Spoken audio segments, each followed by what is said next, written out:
Bueno, llevamos una mañana intensa, ¿no? Creo que una de las varias conclusiones que podemos sacar que estos temas de transparencia, de ética, son de una enorme profundidad y más grande todavía complejidad, ¿no? Y que requieren del involucramiento de todos, ¿no? Estos son temas que solo nadie lo puede resolver. En este bloque vamos a hablar un poco de la participación de la sociedad civil, absolutamente esencial para estos temas, ¿no? Y contamos con representantes de dos instituciones que yo creo que son emblemáticas en esta área, ¿no? Poder Ciudadano y CIPEC. Así que agradeciéndoles mucho que nos acompañen en este panel, vamos a ir directamente a los bifes, ¿no? Y vamos a empezar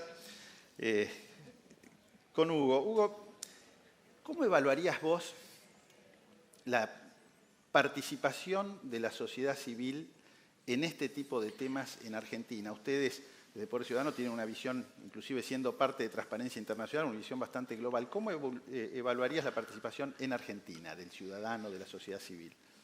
Bueno, ante todo, muchas gracias a AmCham por la invitación y a vos, Juan, por moderar el panel. La verdad es que la experiencia que tenemos nosotros en Poder Ciudadano es que el nivel de involucramiento de la ciudadanía en la lucha contra la corrupción es bajísimo. Pero tiene su explicación, ¿no? Y creo que el panel, antes de Ricardo y Aida, lo explicaban bastante bien en el sentido de que para la ciudadanía todo lo que tiene que ver con la justicia, con la investigación de los delitos y la investigación de la corrupción, para el ciudadano común es una cosa de técnicos, de especialistas, de expertos, una cosa que está alejada del conocimiento de la gente. Entonces, en alguna medida el ciudadano común le tiene miedo al involucramiento, le tiene miedo a denunciar, le tiene miedo a que después va a haber represalias, ¿no? Y en la Argentina está todo por hacerse en esa materia. Y yo, básicamente, quería poner tu ejemplo. Por ejemplo, tu situación, vos hace un tiempo saliste públicamente a decir que asumías la responsabilidad de pagar el impuesto a la riqueza, ¿no? Hiciste como un llamamiento a que cada uno cumpliera su función. Yo te digo, esos comportamientos altruistas en materia de lucha contra la corrupción no sirven. O sea, no sirve que un ciudadano se inmole diciendo yo vengo y denuncio al presidente, al juez. Vamos, tenemos que actuar mancomunadamente, en red. Tenemos que actuar en red y optimizar al máximo las herramientas que nos da la ley y el trabajo coordinado, ¿no? Me parece que el comportamiento altruista en materia de lucha contra la corrupción está destinado al fracaso. Bien. La próxima vez voy a encararlo por otro lado. Martín, a ver, uno mira este problema y parece un problema inabarcable, infinito, ¿no? Y ante eso te produce como un agobio, ¿no? El ciudadano. Y a veces yo creo que cuando tenés estos mega problemas, sirve dividirlo en problemas más chiquitos, ¿no? ¿Por dónde habría que empezar? ¿Cuáles serían las prioridades que vos creés que tenemos que encarar para dar pasos en la dirección correcta en materia de transparencia y ética? Bueno, primero agradecer la invitación, en realidad no a mí, sino a Gala Díaz Langú, y disculparla por mandar a esto que mandó. Además desbalancear el género del panel. Pero yo quería hacer una pregunta. ¿Cuántos no son egresados de la Facultad de Derecho aquí? Levanten la mano. Okay. No, de la facultad de alguna facultad de Derecho. Ok, hay varios, muchos. Entonces yo, para empezar de algún lado, yo me centraría en los egresados de las facultades de Derecho. ¿Por qué? Porque son los gatekeepers, son los que tienen la obligación por ley y por función de evitar situaciones de corrupción y detectarlas cuando las hay y castigarlas. Esa es parte de nuestra función. La gente del común vive su vida, pero hay un grupo de de personas en nuestro país que tiene asignada la función por la Constitución y las leyes de hacer cumplir la ley y de generar la confianza suficiente en la justicia como para que la gente resuelva sus conflictos conforme el derecho. Entonces yo empezaría por ahí. Es una pequeña porción de nuestra sociedad. Ahora, entramos sin examen a la facultad de ingreso, salimos sin examen de la facultad de Derecho, sin examen de ingreso, sin examen de egreso. No damos un examen cuando entramos a los colegios de abogados, no nos toman examen permanente para ver si estamos actualizados. Los colegios de abogados son básicamente sindicatos de abogados que luchan no por no por sus clientes ni por la integridad de la profesión, sino por las prebendas de mis colegas. Los tribunales de disciplina son de abogados, por lo tanto no trabajan. Los consejos de la magistratura están tomados por egresados de la Facultad de Derecho, que como dijo Ricardo Gilavedra recién, trabajan para su propia, para el beneficio y los privilegios de su corporación. En la Facultad de Derecho no enseñamos ni a hablar, ni a escribir, ni a persuadir, ni a probar, ni a entrevistar, ni a interrogar, ni a argumentar, ni a hacer nada de eso con ética. No hay ninguna materia de las destrezas de la profesión vinculada con la ética o no vinculada con la ética en la Facultad de Derecho.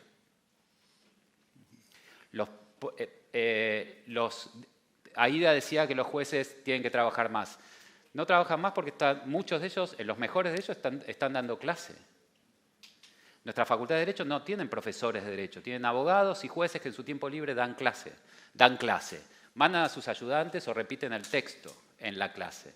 ¿Por qué dan clase? Porque si son profesores de Derecho pueden ser jurados en el Consejo de la Magistratura y eso les da un precioso conflicto de interés entre, por ejemplo, ser titular de una cátedra y tener jueces a su cargo, o ser adjunto de un juez que es titular de la cátedra, o ser parte de un posgrado de un ministro de la Corte, que además es el que contrata los profesores en los posgrados, que además litigan ante él en el tribunal. Entonces, nuestra profesión, que es la única designada para evitar los problemas de corrupción y de daño al sistema institucional en nuestro país, es un nido de conflicto de interés. Entonces yo les diría a los que no son egresados de la Facultad de Derecho que empiezan a preguntarle a sus abogados qué hacen para que esto no ocurra más, porque es monopólicamente de ellos, de nosotros, de ellos y ellas, el trabajo de que esto pare. Entonces, la transformación de la enseñanza del derecho, la transformación de los colegios de abogados, la transformación de la justicia y del Consejo de la Magistratura deberían ser, vos me preguntás por dónde empezar, yo empezaría por nosotros. Está muy bien, está muy bien. Vuelvo, Hugo, un poco a vos que dijiste, bueno, la participación es muy baja en Argentina y tal vez porque no existen los incentivos adecuados. Contame un poco cuáles crees vos que deberían ser los incentivos adecuados, qué herramientas, qué acciones se podrían tomar para incrementar ese involucramiento de la sociedad civil en estas materias. Bueno, algo te enuncié en la pregunta anterior en el sentido de que está todo por hacerse en la Argentina, ¿no? Cuando alguien toma la decisión de dar un paso adelante y denunciar la corrupción, lo primero que te encontrás es que no hay un sistema sólido de contención del testigo que va a exponer su denuncia frente a la justicia. En la Argentina, sobre 24 provincias, tenemos 17 subsistemas distintos, diversos, de protección de testigos y arrepentidos. No hay un sistema coordinado. En otros países vos tenés legislación muy específica. La Whistleblower Act en Estados Unidos, la False Claim Act, o ahora hace poco salió la directiva europea en materia de protección de whistleblowers. O sea, se está trabajando en el mundo en coordinar mecanismos de protección a aquellas personas que se animan a denunciar la corrupción. En la Argentina yo creo que está hecho todo mal a propósito, digamos, ¿no? Vos tenés 17, en algunas provincias, por ejemplo, el sistema de protección depende del jefe de la policía. ¿Te das cuenta? Entonces vos decís, la verdad es que en algún momento desde el Poder Ciudadano consideramos que para comenzar a ordenar este gran descalabro que existía, tenía que haber una responsabilidad del Poder Judicial de tomar a su cargo, así como tomaron a su cargo desde la Corte Suprema las cuestiones de género. Nos parecía que todo lo vinculado a la protección de testigos y arrepentidos relacionados con la corrupción, tenía que haber una coordinación desde la cabeza del Poder Judicial, porque cada Poder Judicial de cada provincia lo organiza como quiere, cada Poder Ejecutivo lo organiza como quiere, y eso lo que lleva es al descalabro absoluto. Hay provincias que, por ejemplo, le garantizan a un testigo cambiarle la identidad. Y otorgarle un DNI nuevo, cuando el DNI en realidad lo otorga el Estado Nacional. Entonces le están mintiendo directamente, le están diciendo, te voy a dar algo que no te puedo dar. Entonces, ¿qué pasa? Ciudadano, sumando a lo que dice Martín, que además el primer contacto que encuentra un ciudadano con la denuncia de corrupción es un abogado.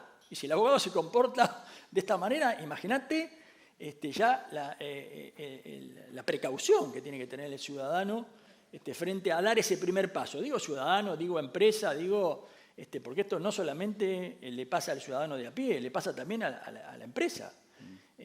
¿Cuántas empresas hay que tienen fuertísimos mecanismos de control interno para prevenir la corrupción, pero para afuera? Sus áreas institucionales, sus áreas de lobby están todo el tiempo en la frontera de la corrupción y sin saber qué hacer. Entonces, me parece que lo fundamental acá es fortalecer los mecanismos de denuncia y de protección. Y no solamente puertas adentro de la empresa, sino puertas afuera. A ver qué hacemos para afuera. Y acá me parece que, si querés lo dejamos para más adelante, pero me parece que es fundamental la capacitación, ¿no? Porque Aida decía, esto es la administración de la justicia, la investigación de delitos, es de técnicos, es de expertos. Entonces el ciudadano no tiene que saber, tiene que conocer qué herramientas tiene, de qué manera puede obrar. Bueno, ahora volvemos después a eso, así profundizás un poquito ahí. Pero vamos a tratar de mantener los minutos más o menos repartidos igualmente. Martín, déjame ir un poquito al Estado, ¿no? Porque creo que en todo este ecosistema el Estado juega también un rol esencial. ¿Cómo ves vos la situación hoy, el estado del Estado en materia de transparencia y anticorrupción, pensando también en los órganos que tiene de control? ¿Cuál sería tu Bueno, visión? a lo mejor volvemos a temas parecidos en los paneles. Hay un problema de confianza, hay un problema de falta de legitimidad o de percepción de falta de legitimidad. Creo que los argentinos, las argentinas, creíamos que con la vuelta de la democracia eso iba a ser suficiente, que la democracia y la elección popular de nuestros representantes y de los funcionarios públicos iba a ser suficiente para generar legitimidad, que efectivamente es suficiente para producir legitimidad formal. Pero la percepción de legitimidad, de lo que se habló antes, Gilavedra hablaba de latinobarómetro y otras mediciones, está por el piso en el sentido de que la gente no confía en sus autoridades. Y en nuestro tema en particular no confía en la justicia, en esa parte clave del Estado que es la justicia. Entonces la pregunta es, no sé si ahora la respondo o puedo dar alguna línea, la pregunta es cómo se construye legitimidad. Me creo que la pregunta clave para nosotros hoy en la Argentina es cómo se construye legitimidad. En el caso de nosotros, de los egresados de la Facultad de Derecho, si alguna cosa apenas aprendimos qué es el derecho, pero cómo construir legitimidad nadie nos enseñó. Sin embargo, y tal vez por eso estoy hoy acá, en CIPEC tenemos un pequeño proyecto con fiscales de la ciudad, a partir de una propuesta teórica de un profesor de Yale que se llama Tom Tyler, que propone que la gente obedece más, cumple más las normas, baja la anomia, baja el incumplimiento de la ley, cumple más por percepción de legitimidad que por temor al castigo, ¿no? De la misma manera que los economistas finalmente se enteraron que no somos seres racionales y autointeresados y que hay algo como la psicología y el behavioral y demás. los abogados también nos enteramos que la gente no solo le tiene miedo a la sanción, sino que obedece por otros motivos. Y uno de los motivos es percepción de legitimidad. Y lo que propone este señor es que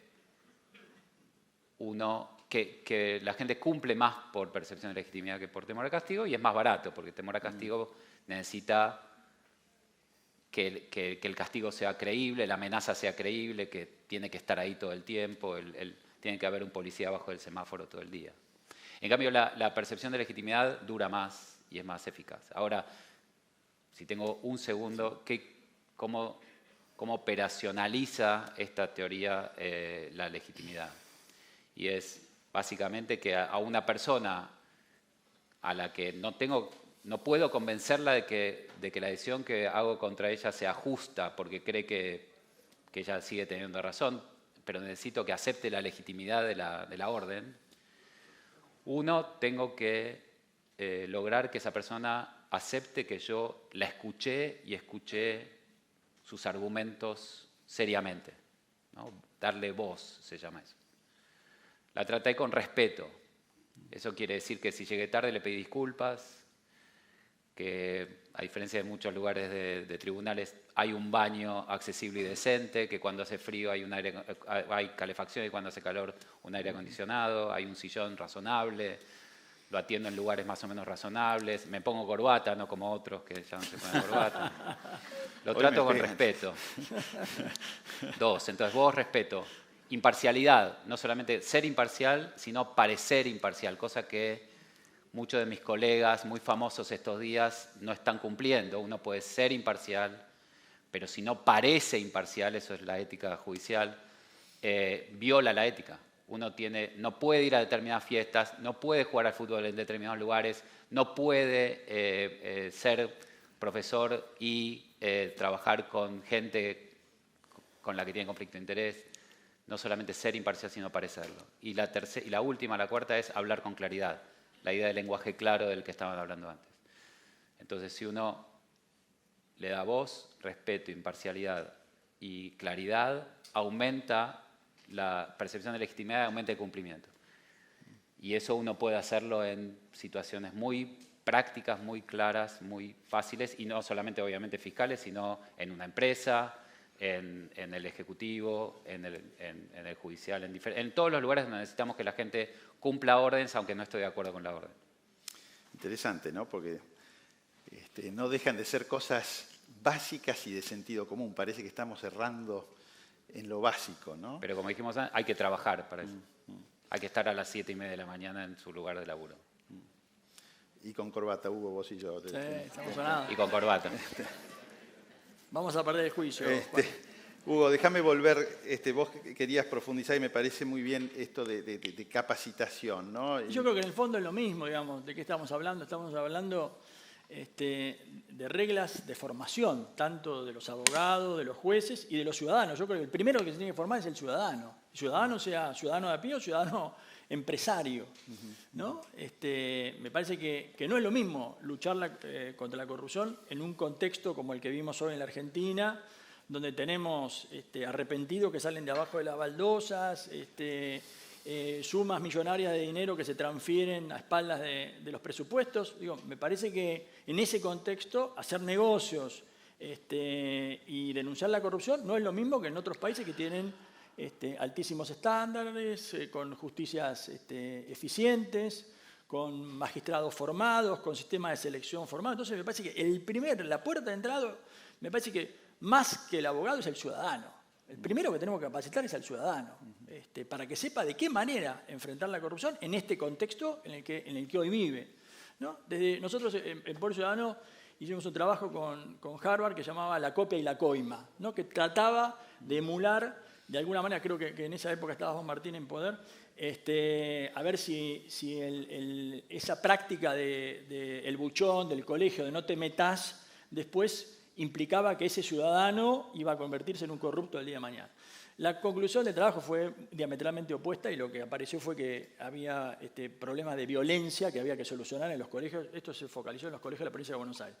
Pero digo, me parece que ahí en las ONGs tenemos un espacio que cubrir Y por eso que con el apoyo de Delia, de Transparencia Internacional y todo, estamos lanzando una escuela de integridad.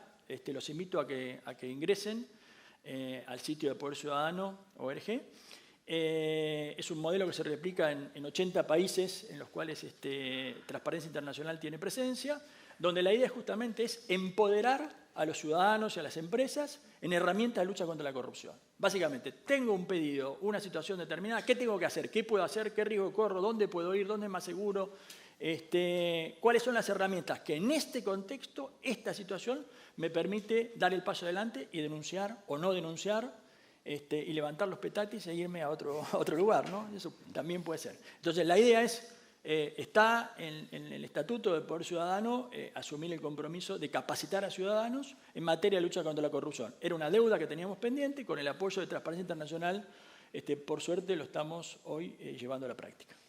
Bueno, estamos en tiempo de descuento, porque eso ahora va sumando, no restando. Estamos 50 segundos, pero no quiero desaprovechar la oportunidad de tener dos personas como ustedes, independientemente de las instituciones que representan, pero por su cabeza, su prestigio, una reflexión final, ¿no? Para los que forman parte de la sociedad civil, ¿qué le dirían? Porque cuando uno habla con las personas, te dice, pero vos querés que me meta también en estos temas, con todos los problemas que tengo, esto dejá que lo resuelvan, ¿viste? La política.